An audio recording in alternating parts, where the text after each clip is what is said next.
Arna Sif Ásgrímsdóttir. Arna, það var Keflavík helgina, nokkuð þægilegu sigur og þú varst í S-inu 2 mörk. Varstu sáttið þann leik? Já, svona bæði og. Þetta var kannski ekkert svona besti fótboltaleikur sem við höfum spilað. Við duttum dálítið niður á þeirra plan, en að vinna 5-1 og vera ekkert að sína bestu hliðar myndi ég bara segja að væri fínt. Selfoss er næsta verkefni á morgun.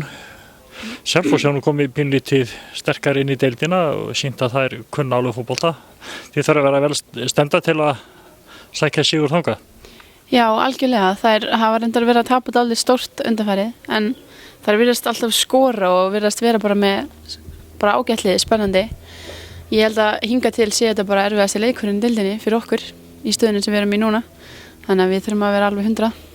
Hvað telur svona að sé lykillinn að því að ná í hagstæð úrslit? Hvernig þurfum við að leggja leikinn upp? Sko, bara eins og við höfum verið að spila hérna í byrjun móts. Liðsheildin hefur verið frábær. Við höfum verið að gera þetta svona saman og fyrir hver aðra og bara halda því áfram og ná spilin okkar sem við höfum verið að ná. Þá hef ég engar ágjörð á sig.